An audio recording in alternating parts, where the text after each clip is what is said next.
Yo, how are we doing, everybody? So today I'm doing a guide on chapter 18 from the Abyss. Of all the chapters that I have done, this is the one that has definitely given me the most trouble. There's just not really a lot of anything to take advantage of here. With so many of the other maps, there's elevation, there's unique obstacles, maybe there's specific units that you need to deal with, and once you deal with those, you're good. This chapter is not the case. This chapter, it's basically, not entirely, but basically it's just a flat plane. There's a whole bunch of enemy units, all of them are threats. The damage that they deal is quite high. So this is very much the biggest stat test of any of the chapters thus far through the game. So definitely make sure all your characters are leveled up. Make sure all of your characters have their weapons upgraded. Make sure you have accessories equipped so you can do all of this stuff in the encampment. If you've made it to chapter 18 and you're still not using the encampment, well, now's definitely a good time to do so. So right here, what my literal strategy is going to be, I'm moving Erador over there to the front. I was putting Anna over to the side as well, just to kind of help with the damage he'll be taking. But essentially, yeah, I want Erador to tank everyone. I don't want to really move too many people forward, because Lila has this ability where she can stop everyone. Like, she has a time distortion ability that literally stops characters so they are unable to move, unable to take their turns. Personally, I've been like experimenting with different ways to manipulate her AI to see who she would target. Personally, if I normally like do this, then she will stop the unit that I want to stop. And again, it is very important you decide on who that unit is going to be. For me here, my loadout, I have like Anna, Erador, I have Serenoa, I have that, the other shield unit, I forget what his name is. I have so many healers. I have Anna, I have Lila, and then I also have that, the horse lady, I forget what her name is, the like merchant lady. And yeah, Flanagan. Flanagan is the secondary tank I have here. Basically, he is also here to reduce the damage that Erador is going to be tanking. That way, at least Erador can't be flanked from behind, so that's less damage going into Erador. Also, I'm taking advantage of the fortifying spice. I use that on Erador, like when he was moving forward, so his defense is increased. Because again, while he is going to be my tank and he has like the defensive bracelet on and everything, so he has his defense is so high, still it's a lot of enemy units and they hit really hard, so we're being really careful here. And you can see, yeah, with Flanagan, he ended up being the target for the stop, and for whatever reason with this positioning, he's the only person getting targeted, which is just super ideal. That is exactly what I want. I just want it to be one person. Flanagan basically has no speed anyways, so I'm fully taking advantage of that. Like, it's not a big deal for him to not be taking his turn. He's really just there to reduce the damage that Erador is taking. And now that the stop has already gone out, I can now move my other characters forward. Lila isn't as much of a threat now. Also, very importantly, I use that missed opportunity on that mage up there. That mage will definitely come down and he'll kill either like Serenoa, Anna, or Erador, depending on how the match is playing out. So I'm having him skip his turn, so I'll be able to more easily manage my health. I do disagree with how I decided to use my 3 healers here. First off, Roland's sister is a better healer than the horse lady, which again, I forget her name. But I was just trying different things out. I was specifically using her because she has a higher defense value and she has a ability that allows her to knock back enemies. I don't think she's really necessary, having another unit there that just has high defense, and as long as you're just buying a lot of healing items, I think that's more than good enough. Like, just Medica and Gila are all the healers that you need. I think you only need the 2 healers But again, you should buy a lot of healing items because there are going to be turns where people have to focus on healing themselves rather than just dealing their damage or using their standard abilities, as there's just so much damage coming out early on. I do try to use this Sunfall here. I was hoping this would detract the AI from coming into my team. It still dealt decent damage, but yeah, it doesn't seem like the enemy AI cares too much about the Sunfall ability. They're not really going out of their way to avoid it. But really importantly here, that King Shield ability. This is huge, and this is why Erador is so important. Essentially, when he's getting surrounded by these enemies, the King Shield is like the Provoke. It inflicts that Fury ailment, and so they have to attack Erador. They don't have a choice. But more importantly than that, Erador also gets an invincibility shield, and until his next turn, he's just immune to damage. Every single unit that attacks Erador will do 0 damage. And this is massively important as there's just too many enemies, they deal too much damage, and it's not realistic to try to live through that. Even using all sorts of defensive abilities and healing through, trying to heal through the damage is not enough. It will not work. So King Shield is pretty good there. I do have Flanagan there. If he hadn't been stopped, which I do want him stopped because I've tried various strategies and it didn't work out. But yeah, if he wasn't stopped, I would use his, I think it's the Rampart ability, which increases the defense of the units next to him, which is really, really nice. But again, Flanagan is an optional unit, so you might not necessarily come in with him.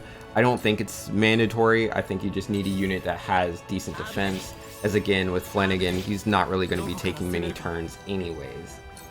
The whole focus is just to stay alive. We're trying to reduce the damage that Erador is taking by surrounding Erador with his own teammates to prevent the flanking damage. But also, yeah, like that Thunderbird, 0 damage.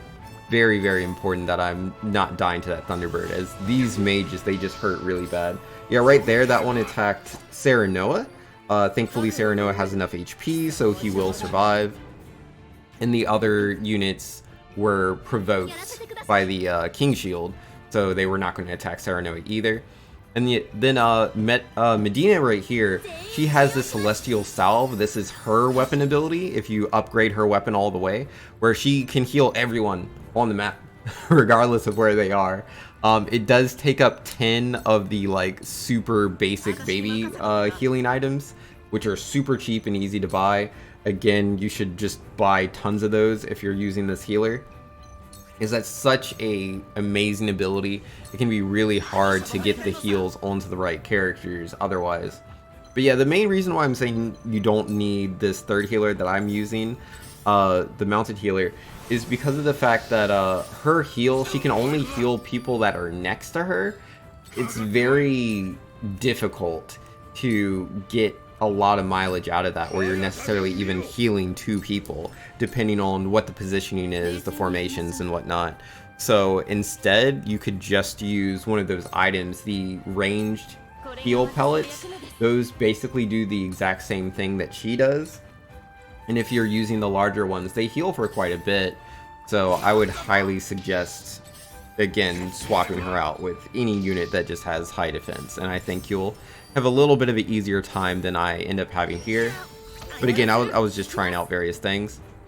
Now, very importantly here with Lila, she came into my back row, and I very much want to take advantage of this. So I'm trying to surround her with my unit so she cannot run away. Because Lila here, not only does she have the stop ability, which just basically makes it so you cannot use that unit, she also has the slow, and the slow just deals so much damage while also reducing your speed. And then she also has the delayed damage attack, which basically places a bomb on your character, and if that character goes next to any of your other characters, after a couple of turns, that bomb will go off. It's dependent on speed, but once that bomb goes off, it'll blow up everyone in that vicinity. So you can just kill your entire team if you're not careful. So taking out Lila as soon as you can, very good idea. As far as that delayed damage goes, the delayed damage attack can actually be cured off of them if you use the Panacea item. The Panacea item cures all status ailments, and that includes that delayed damage debuff she puts on you. So if you have Panacea, I would highly recommend using that. The Panacea pellets, you don't, like, those are rare. You can buy them from the encampment, but there's only so many. But again, if you're coming into this chapter, you should at least be able to buy, I think it's 4 or 5 of them. So please do take advantage of that. Right here, this is a little difficult for me because the units I'm trying to use to surround Lila are not my strongest units. They don't have a lot of defense. However, at the time, Erador is like really distracting a lot of the enemies. So I don't mind taking a bit of risk here to completely surround her. Because we cannot let Lila get away. If she gets away, then she can get healed up by the healers in the back, and she can create her distance and just throw out more slows, more delayed damage, more stops. We don't want any of that. We've got to stop her. And yeah, Hasabara, again, I don't think she's the greatest unit here. I am just taking advantage of her to keep Lila in check. And then Erador, like even after the King Shield, I'm just kind of spamming provokes with him, which is making it easier for me to be able to, again, just keep everybody's attention. I think my Fortify has run out at this point, which is a little troubling. Depending on how well things are going for you, I would highly suggest to get that defensive increase back onto Erador. Because while, yes, he does take damage pretty well, especially if you have at least one person behind him, so he is not getting attacked from behind, it's still a lot of damage in this chapter. Mind you, I'm playing this on hard mode, so maybe Erador will take the hits better for you than he is for me. But again, this was definitely very debilitating. So right here, I'm finally able to use Roland to get over to this right side, which I think is more important for like a strong defensive unit to be there. And yeah, unfortunately I lost Flanagan. With all the videos I've been doing up to this point, I've not done anywhere any of my party members have died. But unfortunately, when I was doing this one, I did lose, I think, 2 people, Flanagan being one of them. But yeah, I do succeed. I do finish this mission, even with Flanagan dying here. It was quite unfortunate. If I had focused a little bit more on healing him up there, he did not have to die. So that's a mistake on my side. But I have now defeated Lila. She basically threw her life away, attacking him. Though, to be fair, the AI doesn't heal themselves actively like we do. But yeah, that was like the biggest part of the fight. Now with her dead, the secondary issue I would say is like the mages, because the mages just deal so much damage. But at the same time, the mages, it takes some turns to build back the TP to use their attacks, because it's 2 TP to use their spell. So after they've used their spell 2 times, it'll be 2 turns where they just do nothing. And again, as long as you're using like Medina here, Medina, like that, and you have her weapon fully upgraded, that Celestial Salve is just such a strong heal. It's super duper effective. And yeah, at this point, I'm just going to be using Erador to constantly do the provokes. Healers are going to be keeping people up. Sarah Noah is now watching Erador's back since I don't have Flanagan. Huette is going to be blinding people. Unfortunately, I did lose Frederica there, which again is more on me just not positioning properly. I did not have to lose her there, but I just kind of played bad. But I felt like I was going to win, so I didn't want to restart from the beginning like I usually do. And yeah, right there, just kind of falling back with my softer units. I'm playing a bit safer now, using a lot of healing items. Because again, the provoke, that fury status ailment lasts for 2 turns. So you can switch between healing, using the like fortify spice, and using provoke. Like, you don't have to provoke every single turn. But yeah, this is very straightforward after here. It just takes quite a few turns for me to get to the end, so I'm just gonna go ahead and skip to that, because we've basically already gone over like everything you need to do. It's just, those are the main important things, is not having multiple units be affected by Lila's stop. You need to make sure And you only have so many units forward, as she will stop multiple units and you will just get absolutely bodied if you're not able to control your party members. You want Erador in the front so he can use, again, the King Shield, which his weapon needs to be fully upgraded if you want to be able to do that.